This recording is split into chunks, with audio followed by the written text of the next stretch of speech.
me. Okay, cool.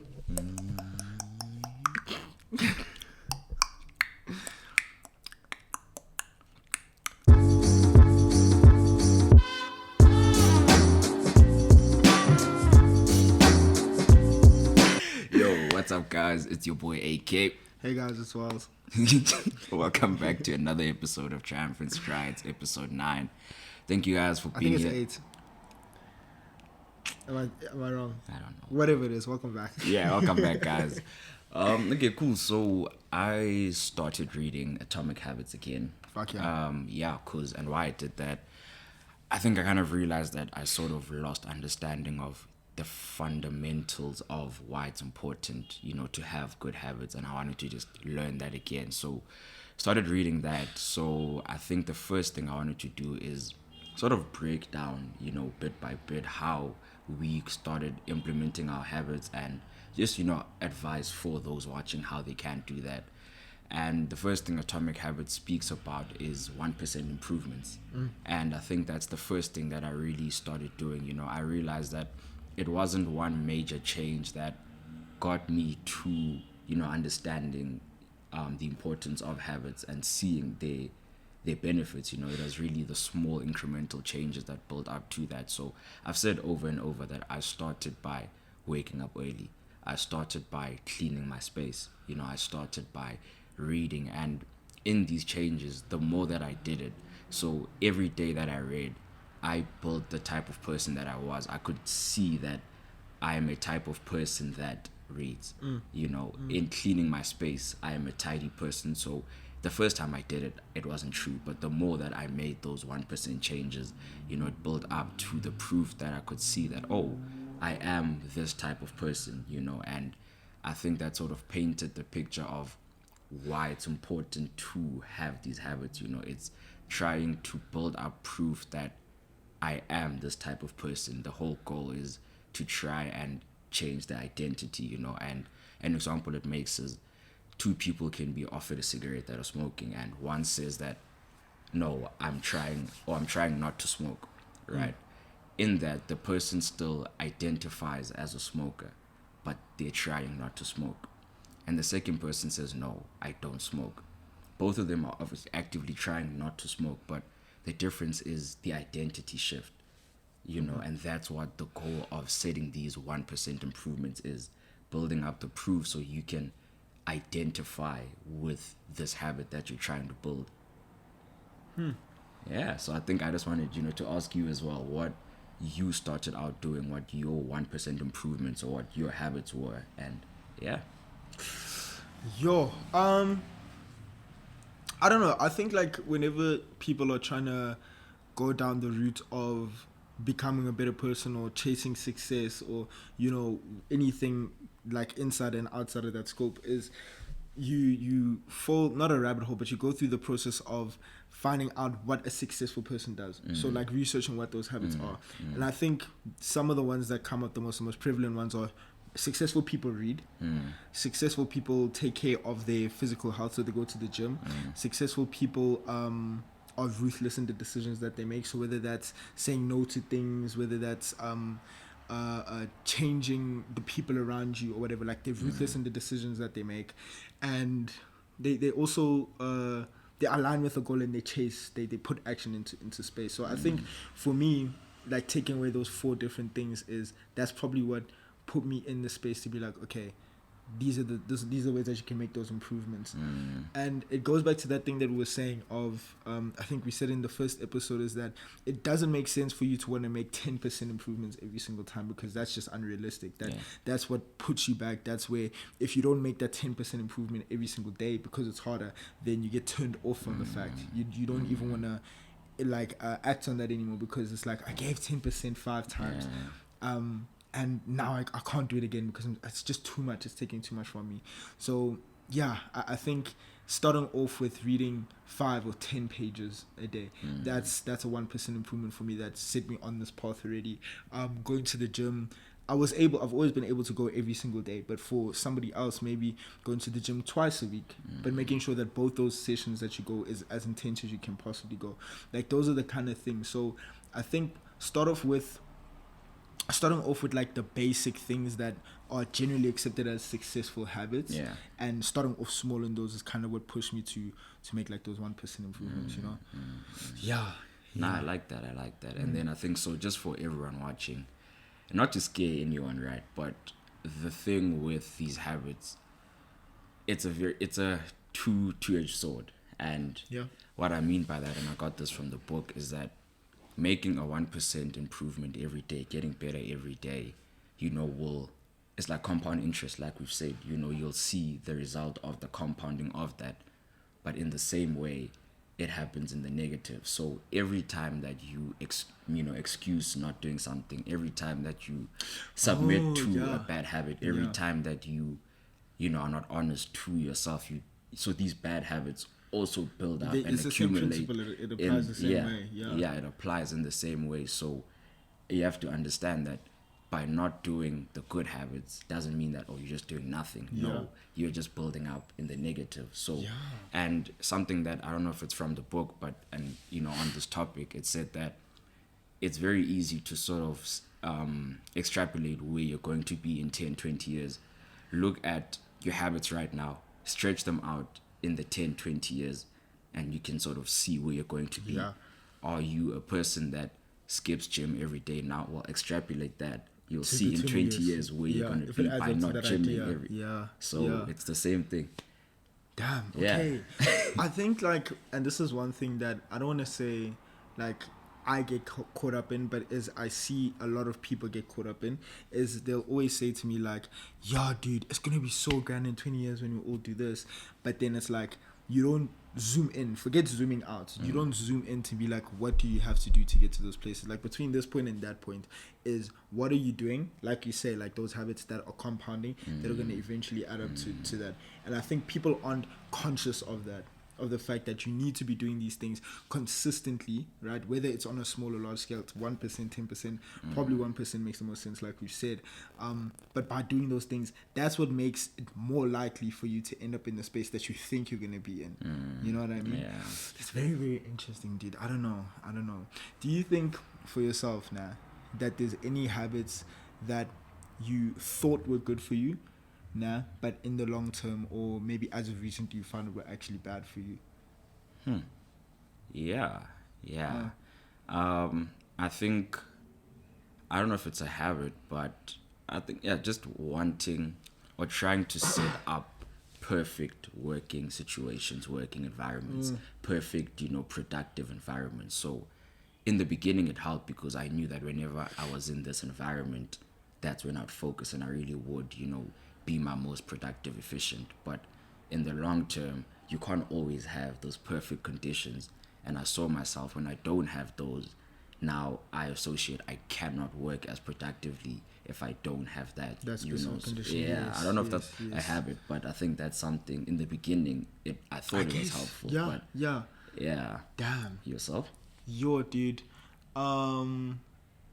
Not that I can think of like off the top of my head, but there's definitely been situations where like I'm actively inside something or inside an action or like portraying an action, and midway while I'm doing it, I'm like, wait a minute, like, what if I just change this, or what if this isn't the best way to do it because maybe it's making me move at 1 kilometer as opposed to moving at 10 kilometers, Still applying these principles of take it easy, but I was in their headspace to know that I could be going way faster or doing more work, but I wasn't necessarily doing that, you know what I mean? Yeah, so, but I can't think of anything off the top of my head. Nah, that's an interesting question. Yeah. Nah, but so I think, the main thing in terms of habits, make 1% change, 1% improvements every day. And I think the easiest or the best way to start is write them down, have them in front of you, see what it is, these 1% improvements you want to make, and take it from there. And I think from there, that takes us into the second thing, which is goal setting versus systems. Yeah. So I don't know if you want to lead us off with this or... Okay, sure. I'm gonna call some people out. Not specifically, but if this applies to you, this applies to you, and take this. But like, when it comes to goal settings, I feel like people view goals as something that like they will maybe achieve, or like, I really want to do this, I hope it happens, type shit. Like, they don't set it as a thing of, I want this to happen for me, and go into it head first with that same mentality. It's like I say, like, they'll be like, oh, I want to achieve this, right? And as time slowly goes on, and the more that they disconnect from it, then it's just like, you get to the end of the year or the last quarter of the year, and you sit there like, I really hope it happens for me, you know what I mean? And it's like, realistically, it's not going to happen, because firstly, you've left it off so long that now, within the time frame, let's just say, that you want to achieve it, you've left too much time, like, to the end pass for you to not be able to achieve it in that moment. But you also don't want it as badly as you say that you want it. Because if you've been able to leave your goal for 7 months, then you setting it in the beginning means that you either didn't believe in yourself, or you thought that by the grace of God, and just the grace of God alone, that it was just going to happen for you out of nowhere. And I think that's where, it's like you were saying about like systems, and goals being the direction, and systems being the... what it's goals or the... Let me even say it louder for the people. That's my take, though. That's my take. That's my take. Yeah, no, I like that. So what I was trying to say now, it's goals set direction, systems make progress. Here we go. And I think that stems from, everyone has goals. Winners and losers have the same goals. So clearly, it's not the goals that determines whether you win or lose. Because even in, like, the same thing in a race, we all want to win. We all want to get gold. Yeah. So clearly, it's not the goal that makes you a winner or not, you know. And so it's the systems that you need to set in place in order to get that. And one of the things I wrote here is, achieving a goal is only a momentary change. So like we said, if I set a goal of, I want to do 50 push-ups, okay, cool, and I can do 50 push-ups, but after that, what does that mean about me? What does that mean about the future? What does that mean about my identity? I've set my goal, I've reached it, but now what? So with that, I said you need to fix your inputs, and the outputs will fix themselves. So it's not a matter of me doing or setting a goal of doing 50 push-ups and then I don't know what to do. But if I know that, okay, in my inputs, I need to take care of my body, whether it's I eat properly, I work out. It's not a goal of 50 push-ups, so it's just I need to work out, I need to take care of my body. The output will be that I am a healthy person. So I think that's a key differentiation between the two. And something else is, goals restrict your happiness. You set yourself up for an either or situation. You set yourself up to either be successful or not. Set yourself up to be happy or not. I will be happy once I get 10,000. I will be happy once I have a 6-pack. I will be happy once this is my goal. Once I get this, then I will be. But that's not going to work. That is, you're not going to enjoy the process at all. No wonder that after that you won't set a next goal, because you weren't happy throughout it. The first one. You weren't happy throughout it. So you need to set systems so that you fall in love with the everyday part. You fall in love with the system, not the product. You need to, and I don't know how true this is, I don't design clothes, but we all love nice clothing. We all like, whether it's designer, but just well-designed clothes. But the difference between us and the person that makes the clothes, they also like nice clothes, but they enjoy the system, the process of actually doing it, creating and making the clothes. Obviously, they enjoy the end result, but they fell in love with the process. I think, but it also goes like now to tying in, like you kind of have to question the reason why you set your goals, right? If that's the case, because if you are setting your goals that don't align maybe with your character or the type of person that you are, then it's like you say, your happiness will be restricted, yes, in your sense, but also even more restricted, because you achieving that goal isn't something that is intrinsically or like internally like valuable to you. It's just valuable to you in the general sense, right? So it's like a good example I can use is, if you want to become a billionaire, right, you would much rather enjoy, like you say, becoming a billionaire if you are in love with whatever it is you decide to use, what vehicle you decide to get there in, than if you didn't.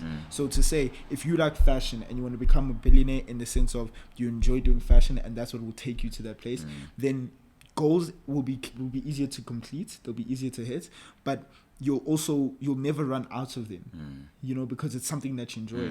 Whereas if you don't, and you just want to genuinely say, I'm going to become a billionaire, then you're not going to enjoy that journey. When you get to that goal, it's going to be like, this wasn't aligned to anything that I enjoy or anything that's valuable to me. I just did it because just enjoy, Yeah. Powerful. And I think about it a lot. Yeah, I think about it too much, bro. It's crazy. 100%. I think even goes back to now. So like you said, setting or reaching those goals, as you fall in love with the process and how you align to that goes back to the habits that you said, like you said, need to be aligned to your identity. You need to be a person who is a writer. You need to be a person that is a reader, that is an athlete, that you're not just, I'm a person that I'm trying to enjoy designing, I'm trying to enjoy making $1 million. You need to align the things you do with your identity, So, yeah, very, very, very important. So, okay, on the same topic, how do you apply that in your everyday life? How do you make sure you don't get caught up in goal setting and you're focusing on your systems? How if I put you on the spot? No. Like I'm not gonna sit here and lie and say that I don't get caught up in goal setting, right? Because I'm a very, I like to plan my stuff out. Like, I like to know that this is what I'll be doing at this point in time. And I think if people can actually understand it and conceptualize that time could be spent doing so many more productive things, then that'll help you make that change. Because I also feel like it's a thing of it kind of ties into all of the things we've been speaking about. It's if you don't have the infrastructure or the structure or the foundation of, you have to form certain habits, you need to set goals, and then also put in the action that's needed to get to those goals. Have systems in place. Then it will be way easier for you to just be like, it's 4 hours, it's not that deep anyway, because it's broken up so much throughout the day, maybe, for example. I don't know. What do you think? Nah, I get you. I think with distractions, especially screen time, the biggest thing, or what set it into perspective for me, was on the group when one day this guy was like, Oaks, drop your screen times, a screenshot of your screen times. And so I went to do it, and I couldn't believe it. I was on 10 hours. I said, I'm not sending this. It's so I was bad. And he'd ask for the weekly screen time. Yeah. And I saw 10-hour average. Yeah. I said, nope. But I think my shame or embarrassment in that moment to send it opened my eyes to, so this is how much time I'm spending on my phone. And if this is not something I'm proud to own up and show to you Oaks, he wasn't asking to judge or anything, but if I was not even open up to showing you that, because I knew it wasn't a reflection of who I wanted to be, so it is a major thing. There are a lot of distractions, especially like you said, when you have a phone, when you have social media, so with that, I think what I wanted to ask you again, trying to stick to practical, action steps, what have you done to counteract or, work with those distractions that you face on a day-to-day? Yo, dude, I guess it goes back to, or it flows into the next point that we're going to talk about, environments now, but just to stay on most of the distractions, is I kind of had to disconnect myself from those things that were distracting me. And as hard and brutal as it was, you have to do it. Obviously, it's relevant to the person. It's not actually that deep to delete TikTok off of your phone, right? But if that's something that you use to, I don't know, pass time or cope with things, or your source of motivation, and this is where I was asking you, sorry. Sorry. I was asking you, do you think that there's any habits that you thought that were good that were actually detrimental? Then maybe I'll use the example of, you get motivation from TikTok, right? But you don't need 4 hours of motivational videos to feel motivated, meaning that you eventually, throughout that time that you spend on TikTok, you deviate, right? So it's coming to terms with things like that okay, fine, you went there for maybe 1-2 motivational videos, but now you're doom scrolling, right? And you need to disconnect from that. Delete the TikTok app, maybe go on a detox, pause your Instagram account if you find yourself just scrolling, delete Tinder if you find yourself just scrolling and trying to get girls and guys. It's disconnect yourself and take yourself out of the positions where the distractions are there for you to just go to and remedy your boredom or your running away from addressing things, you know. That's kind of what I had to do. Even now, like, I deleted my Finsta, like, it's gone. Not because I thought it was detrimental, but it was a waste of time that I didn't necessarily need to have, you know. So yeah, just disconnecting from them. No, I like that. Yourself? I think the first thing that I had to establish or figure out for myself, I like asking whys. You know, I think whys are important. So why was I getting distracted? And I broke that down into why, when I'm doing something, does something else try to take me away and succeed at taking me away? And with that, it's what is it am I doing? So usually it's something which is beneficial to me, but those are usually uncomfortable, you know. So in, say, I'm studying, why is it that when I'm studying, things are trying to take my attention away from me and they succeed? So in that, I kind of came to, there is something about this moment that I am trying to change, trying to get away from. And for me, it was that state of discomfort. So it's either that state of discomfort of I'm focused, I'm studying, you know, so I'm uncomfortable now, I want to do something else. Yeah. And two, boredom. You know, I'm bored, which is also a state of being. So in this moment right now, I'm bored. I feel like I'm not doing anything that's giving me a rush, that's giving me, so then my mind wants to shift away and move to something else. That actually will, yeah. You know, so I think with that, I first had to understand my whys and really like identify where these distractions were coming from.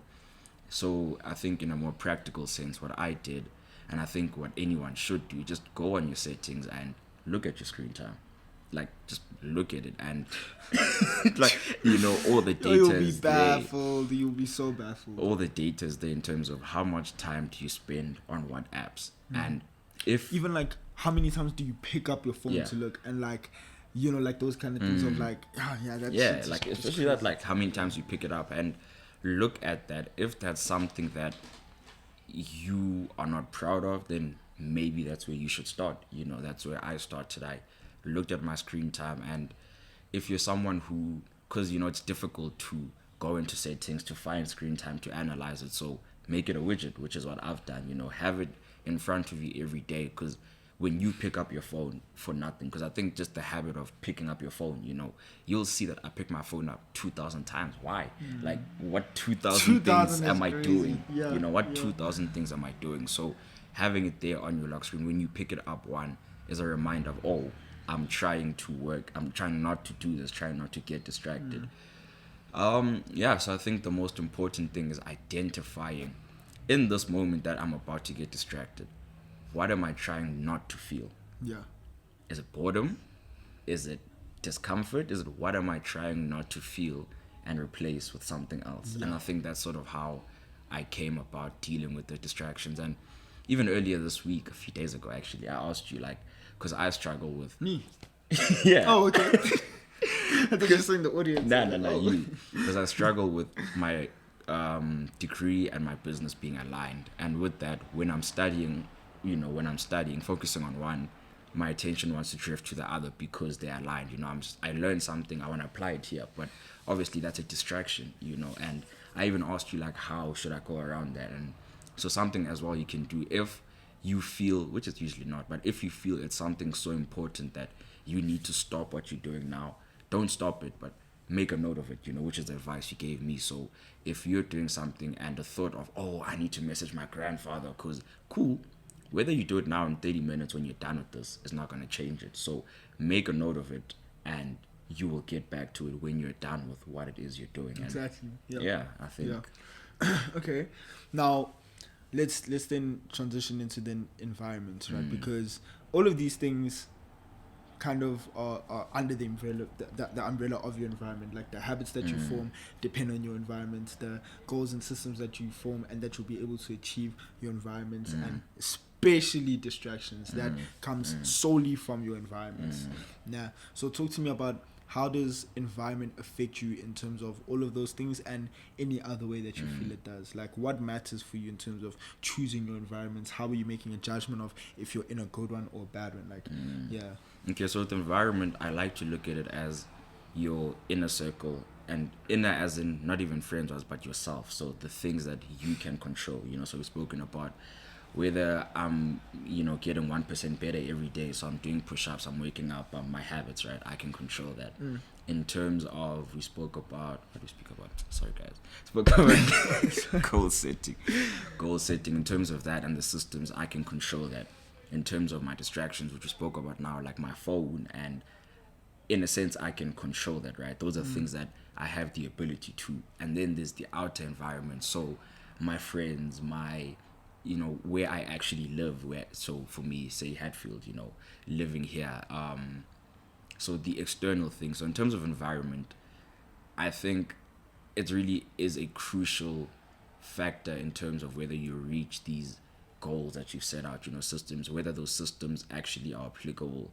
Environment is the biggest thing in that. So with your personal environment, I think it was what I was trying to do, when I said that I wanted to create the perfect conditions for me to work, so that was the environment I could control. So I made sure that, okay, if I know that I like to pick up my phone, let me put my phone in a drawer so I don't see it. It's out of my environment. If I watch TV, I work where my TV is not there. In extreme, I could even move my TV to another room every time I want to watch it, So I create my internal environment in such a way that it aligns with the things I want to do, because I can set all the goals, systems, and action steps in order for me to be healthy. But if every day I'm doing that, there's still a cake that sits on my living room table every day, I'm going to eat it, I'm making it more difficult for myself. So in terms of your internal environment, you need to make it as easy as possible for you to stay aligned to your goals, because you can't rely on willpower every single time. You can't. That's not what willpower is. You can't every day when you wake up need to actively fight with everything in you not to do something that's in front of you. So internal environment, you need to make sure that it's set for you, it's aligned. And now external, where you have less to no control, not no control, but less control over. So like little, little control over, which is your friends and stuff. It's also very important because you need to now, one, set boundaries. You need to let your internal environment reflect your external, and vice versa. So once you have your internal environment, set up to standard, ready for you to accomplish these things, you need to now let that expand into the external. So like I said, set boundaries. Whether it's with friends, it's like, I can only see you for half an hour and then I need to go. I can only see you in a space where, not at a bar, if I'm seeing you, I don't want to see you at a bar because I'm most likely to drink. Now I'm inviting that I need to use willpower, so in the same way, you need to try your best to let your external environment not be counteractive to what you're doing at home, so yeah, bro, I think more than anything, the environment, like I said, the goal systems will not work if you don't have the correct environment set up around you. Yeah. Buena? Me? Yeah, man. I don't know. I think for me, like, I resonate with a lot of what you're saying. And it kind of, so like I wrote this morning, was in terms of setting boundaries and making sure that the environments around you reflect your internal environments. Is like, how do you value your time? This is a question that I'm posing to you now as well. But also that I was questioning myself internally is, how do you value your time, and how do you get others to value it the exact same way, right? So kind of speaking to that thing that you're saying about setting boundaries of how do you make your external world reflect your internal world and vice versa. So I'll speak to just in general of environments, and then I'll like elaborate on that. But dude, it's a difficult one, because you have to make a lot of choices that affect, yes, fine, yourself, but now you're external as well, like the people around you, as in, I can't be in this situation because it doesn't benefit me in terms of what I want and the type of environments that I want to be in, right? And you also kind of, eventually like start limiting your interactions with different people. You limit the exchanges and how much you speak with that person, because it doesn't reflect the things that you want, or you know, you come to realizations that those relationships don't necessarily like contribute to where you want to go. And that's probably the most difficult part about it, because the whole catalyst for it is change. It's like you're changing so much about what used to be, which is something that other people can't like get with, right? And it ends up affecting those things. So I feel like for me it's been a lot of that, like limiting my interactions with people, and also limiting my presence, because of things like that. Like I don't want to be in environments where I have to use I'm past it now, but in the beginning of using my willpower to be like, I'm not going to drink today, I'm not going to drink today, I'm not going to drink today, because that doesn't reflect the type of environment, you know. But me doing that and setting those boundaries has also now put that up and shown other people that, okay, I need to respect Waz's time in this sense. I need to respect his decision not to do this and this and that, you know. And I feel like once you start to make strides towards doing that, then it becomes so much easier to be and live in those environments type shit, you know. And yeah, that's kind of where that question came about from. Yeah. What about you? So in terms of the question that you asked, how do I respect my time? I want to say, how do I respect my time? How do you value your time, and how do you get other people to value it the exact same way? Yeah, I think it comes down to what we said in the last episode, being a man of your word. You need to, so it starts at home. I first need to make sure that I really am staying true to these things, these boundaries that I'm saying, you know. If I can't even stick to my own promises, I can't respect my own boundaries, I can't expect others to as well, you know. And how I think I see it in terms of my external environment, so being my friends, being the places that I see my friends, or just anything in the external environment that takes me away, is I need to, if I say, well, you can't get this chocolate, but the only thing between you and this chocolate is a plastic, you can get through that. You'll test it, you'll see if you can or not. But if it's covered, if it's locked in a cage, you're not even going to try, you know. You see that, okay, you really cannot have this, you know. And how I apply that to myself is when I'm going out to you and I say that, you know, bro, I only have 30 minutes to see you. If every time I say that to you, I push it by 10 minutes, I push it by 15, I push it by 30, you see that, oh, it's not really that solid of a boundary. It's something that, and the external environment, not even in a malicious way, but will push and test that, you know, because the person that environment knows me to be is my old self. So now I need to really, you know, what's the reshape word? And like reform you know, the perception towards you, make it solid that this is who I am, because they know me to be this person. So in them saying, just stay another 30, 40, 50, they're not being malicious to say we want to push your boundaries. It's just based on a vision of a past you, what they see, what they know. For a very long time as well. You know that this is a chocolate barrier. I mean, this is a plastic barrier. This is nothing solid. But if over time, every time I'm able to say no, you know, I'm able to say no. You can say no. That's not even. If I'm able to say no, here's my boundary, and repetition. If I keep reinforcing, keep repeating that, at some point, the environment will also see. The environment. Welcome to Pretoria. Good God. Then that environment will also now start being a reflection of your internal, because you've reinforced and repeated those boundaries that you've set, you know. I think that's the only way, because even with yourself, for you to, like we said with your habits, the reason why you repeat them is so you have enough proof to then identify with this new person, to be like, I am this person that does this because I have proof. The same thing with the external, speaking more so friends, they have the proof to see, you know, this person is a person whose time he respects his time, he values his time, and the same will happen. So I think that's what it is, bro. Yeah, bro. I think like to close it off, like a nice way to put it is, you have to have a very rigid internal and a very rigid external, because if either one of those lacks that rigidity, then it's flawed. It's completely flawed. Fuck yeah, I love one will that. eat at the other. Exactly. Yo, wow. Well, damn, guys.